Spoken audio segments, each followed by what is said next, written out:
नमस्कार दोस्तों, आप देख रहे हैं गुरु टीवी लाइव। सीआरसीएस सहारा रिफंड पोर्टल पर है जो सभी को पता है कि बहुत से जमाकर्ता हैं जिनका भुगतान अटका हुआ है, जिन्हें 1 रुपये भी नहीं मिला है, 2-2 वर्ष हो चुकी हैं।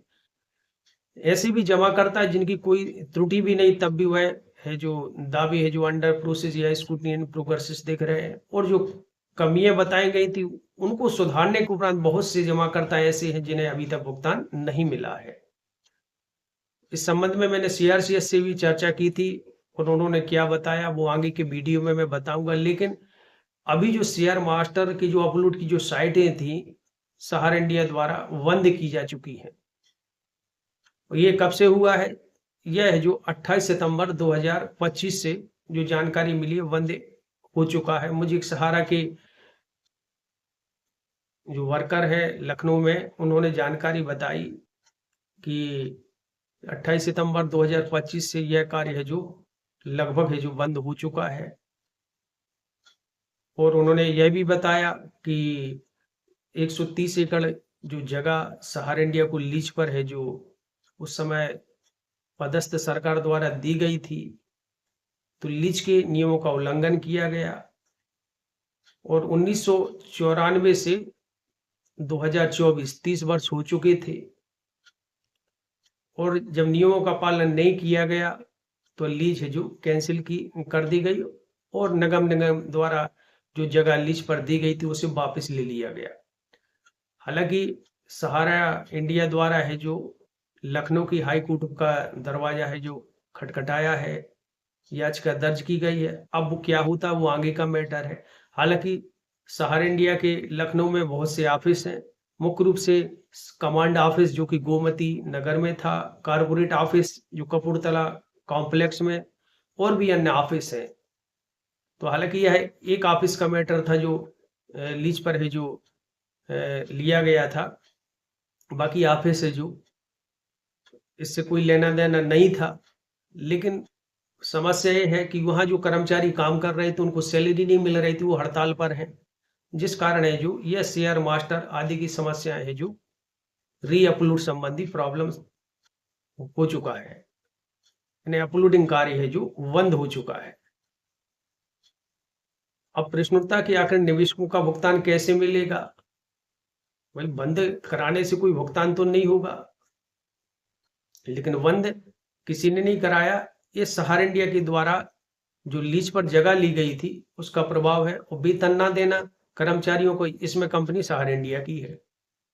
तो सहारा इंडिया का सभी को पता है कि व्यवसाय की स्थिति बहुत दयनीय है, व्यवसाय हो नहीं रहा है, ऑफिस बंद है, एजेंट अपनी जान बचा के इधर उधर भाग रहे हैं, जमाकर्ता अपने भुगतान की मांग कर रहे हैं, कर्मचारी अपनी सैलरी की मांग कर रहे हैं, और ऐसा लगता है कि सभी को उसी 10,000 करोड़ रुपए में से उसी में सैलरी चाहिए, उसी से पेमेंट चाहिए, और उसी से फ्यूचर फंड आदि सभी चाहिए, जो कि संभव नहीं है।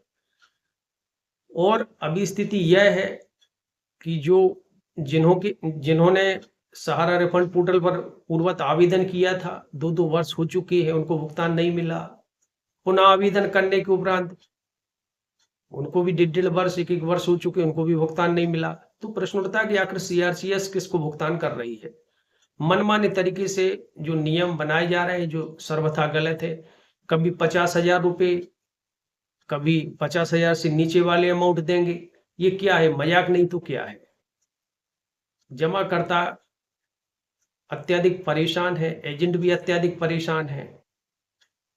आए दिन है जो मार्केट में एक ही चर्चा होती है कि अभी तक नहीं आया पैसा, अभी तक नहीं आया। आए दिन परेशानियां उत्पन्न होती हैं। इस तरह के गतिरोध है जो मैंने स्वयं देखा है, देख सकते हैं। और वर्तमान में ऐसा लगता है इस तथ्य को उठाने वाला कोई महत्वपूर्ण विशेष व्यक्ति नहीं है। जो वर्तमान में स्थिति बहुत खराब है, आखिर किससे अपेक्षा रखें? अभी बहुत सी जमाकर्ता ऐसी हैं कि स्टार मल्टीपर्पज कोऑपरेटिव सोसाइटी की मेंबरशिप इनवैलिड है।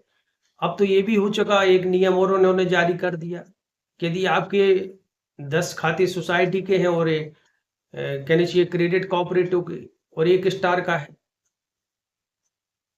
तो उसको देख ही नहीं रहे। वह जो बाकी चेक भी हो चुके थे उनको पुनः है जो ग्रीन कर दिया गया, जो रेट का जो निशान आता था उसको ग्रीन कर दिया गया। तो इससे मतलब स्टार मल्टीपर्पज का ये भुगतान ही देना नहीं चाहती। बहुत सी मेंबरशिप इनवैलिड है, मैंने बहुत सी कार्रवाई भी की, वो कार्रवाई का परिणाम समाधान तो नहीं किया बल्कि उल्टा और कर दिया। तो ये मनमाने तरीके से है जो इस पोर्टल का संचालन किया जा रहा है। और माननीय सुभाष रेड्डी जी, जो माननीय सर्वोच्च न्यायालय के पूर्व रिटायर्ड न्यायाधीश हैं और अधिवक्ता जो अग्रवाल जी हैं, उन लोगों को इस पर विशेष ध्यान देना चाहिए कि इस तरह से नियम बनाएंगे तो क्या यह वैधानिक रूप से सही है। लेकिन क्या करें, हमारे देश के नेताओं को इससे कुछ मतलब नहीं, उनको वोट चाहिए, जातिवाद चाहिए, और जाति की वोटें लेने के लिए कुछ भी करेंगे, दंगा फसाद कराएंगे, समाज में बंटवारा कराएंगे। और ये जानते हैं कि वास्तविक है जो समस्याओं से किस तरह है जो समाज को भटकाना है।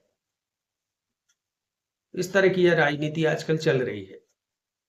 खुलेआम कानून का उल्लंघन हो रहा है, कोई पूछने को तैयार नहीं कि भाई 2-2 साल हो चुके हैं, क्यों नहीं जमाकर्ताओं का भुगतान दिया जा रहा है, आखिर आपके पास पैसा तो दिया गया। अरे हाई कोर्ट, कंज्यूमर फोरम या न्यायालय के आदेश के उपरांत भी आप कौन से भुगतान नहीं मिल रहा है तो आप कौन से वैध बकाया निवेशक तलाश रहे हैं। तो यह एक प्रश्न चिन्ह खड़ा करता है। मैंने निरंतर सीआरसीएस बात की, आज भी बात कर रहा हूं और जानने का प्रयास कर रहा हूं कि आखिर इस तरह भुगतान देना और जमाकर्ताओं को भुगतान ना मिलना, यह कहां तक सही है। ये तो लग रहा है एक लकी ड्रा टाइप का बना दिया है, एक मटके में कुछ पर्ची डालो, 2 लोगों को निकालो, उनको दे दो, बस बाकी 98 लोग हैं जो 100 में से 98 लोग शांत रहेंगे। क्या पैसा आ रहा है, जमाकर्ता अत्यधिक परेशान है। दीपावली निकल चुकी है, सभी लोगों को अपेक्षा थी कि हाँ भाई कुछ ना कुछ राशि प्राप्त होगी, लेकिन नहीं प्राप्त हुई। वही सब सीआरसीएस है जो सुनने को तैयार नहीं।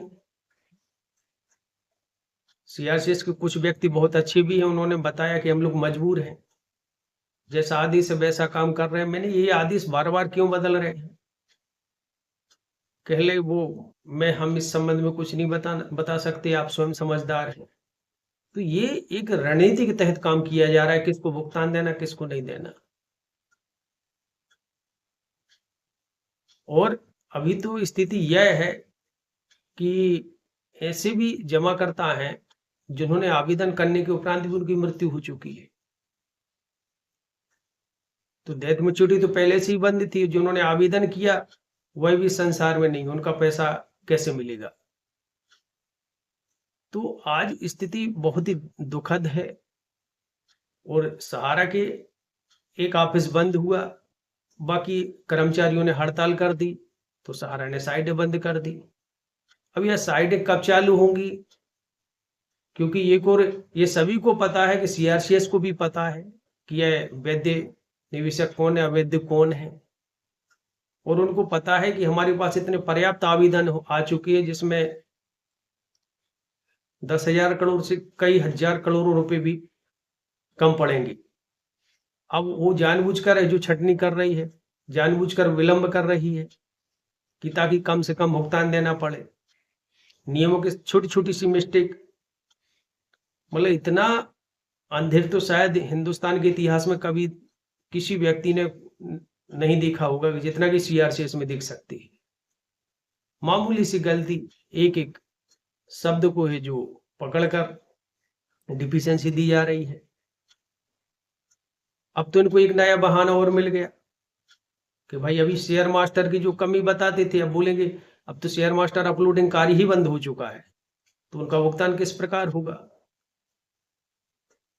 तो यह सब स्थितियां चल रही हैं। सहारा हो चाहे सीआरसीएस हो, सब पैसे का खेल है। और इन लोगों को 5,000 करोड़ रुपए और मिल गए तो उनको तो फायदा ही है।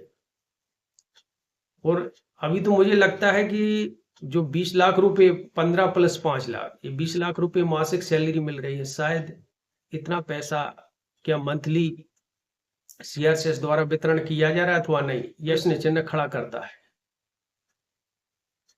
क्यों आगे चल के यदि कोई जानकारी ऐसी प्रकाशित होती है कि जमाकर्ता को नहीं मिले 10,000 रुपये और बांटने वाले को मिले 20 लाख रुपए, तो ये तो एक